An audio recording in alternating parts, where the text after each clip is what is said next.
What's up guys, what's going on? Welcome back to my channel, and for this video we're doing Sorcerer Healing Guide. So make sure you guys check back for my other Operative and Mercenary Healing Guide videos, which I will be posting soon, but let's jump into this guide right away. So for the character sheet, what I want you guys to do is check out my Mr. Robot link in the description below. That's going to show you everything that you need for stat percents, crit, alacrity, bonus sets, relics, and what augments you should use.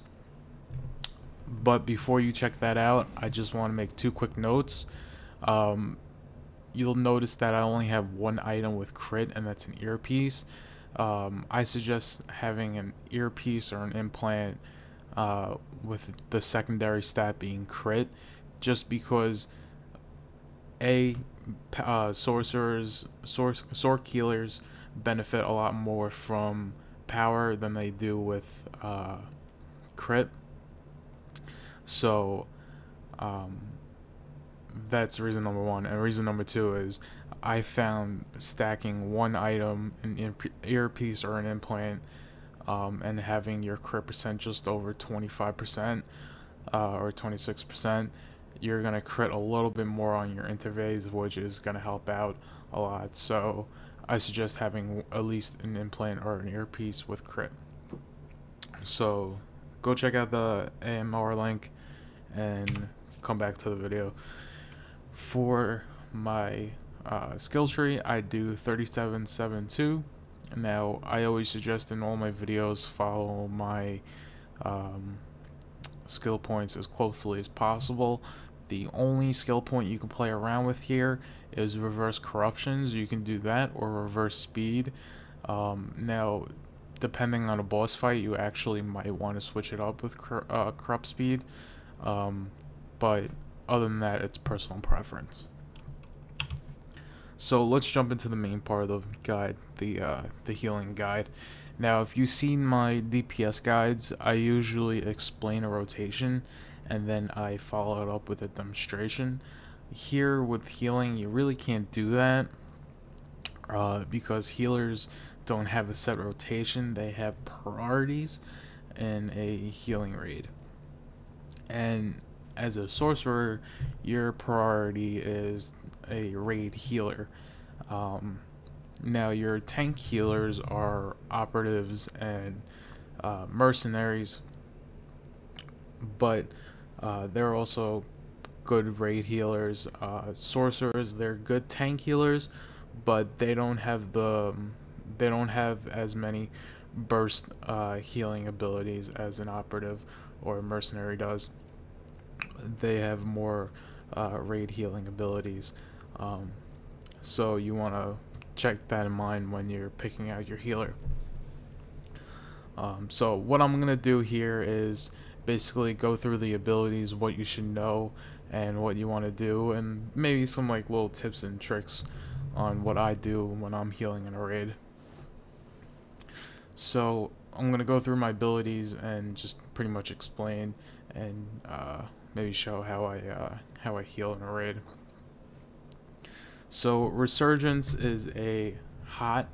It's a small instant heal, and then it leaves a hot on the target, and it also leaves a armor buff.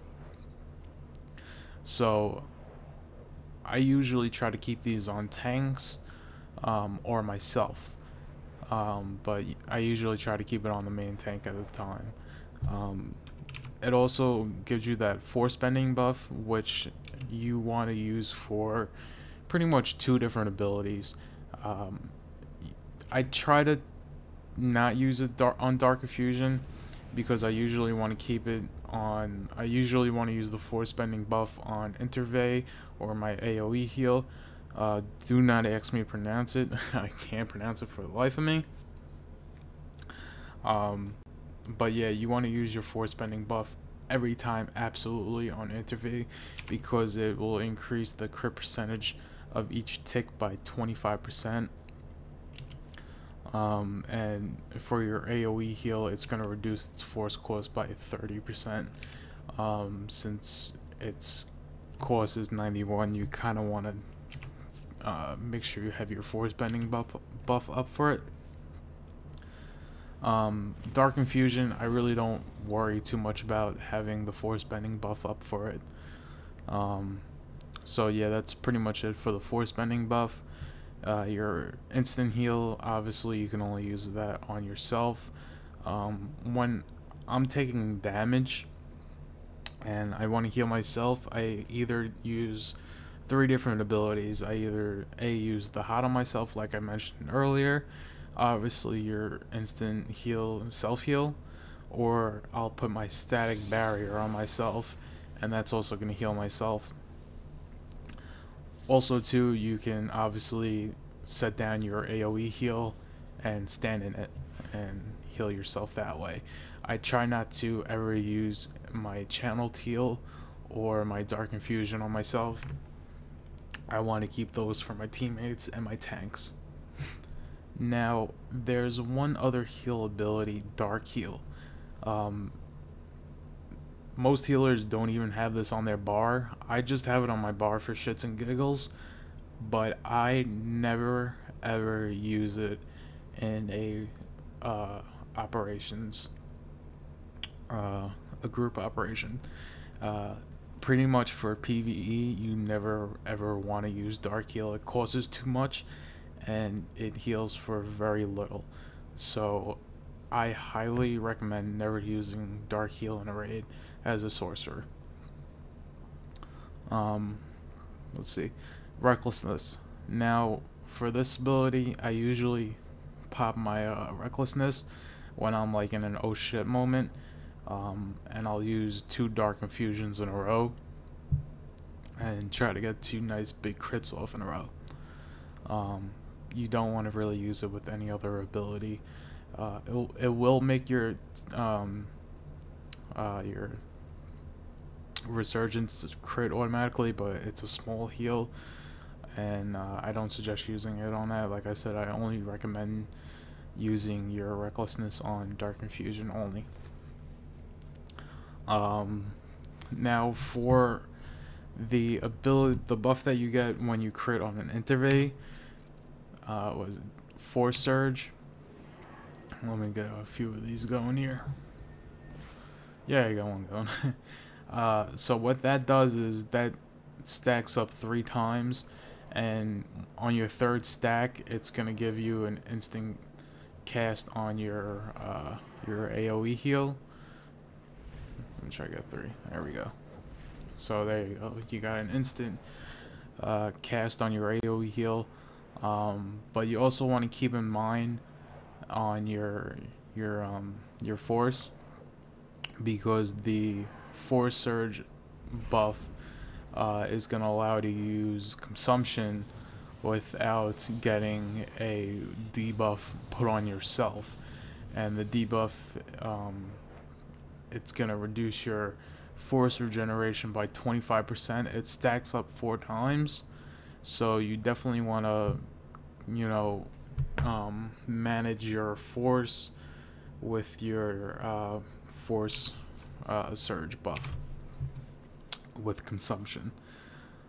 Cloud Mine, as a healer, you should be aggro dumping. Usually most healers don't realize that they don't have to do it, but healers should be aggro dumping, especially in the beginning.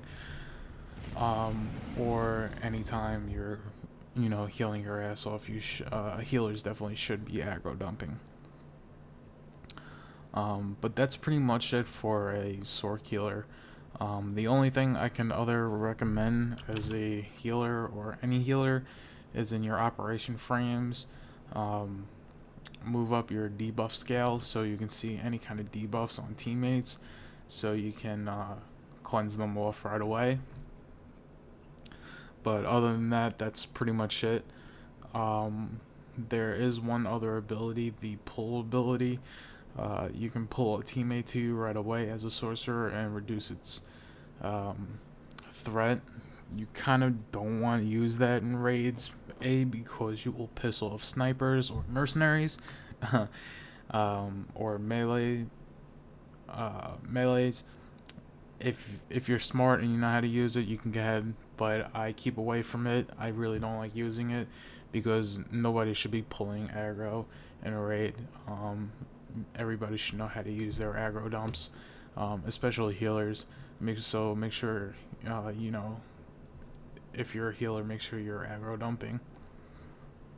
But that's pretty much it to a sword healer. I mean, you know, like I said, they're different from DPS. There's no set rotations. They're just priorities and what you want to, you know, do as a healer. But that's it. Check back for my mercenary and my operative healing guides. And make sure you check out that AMR link in the description below. Peace out, guys.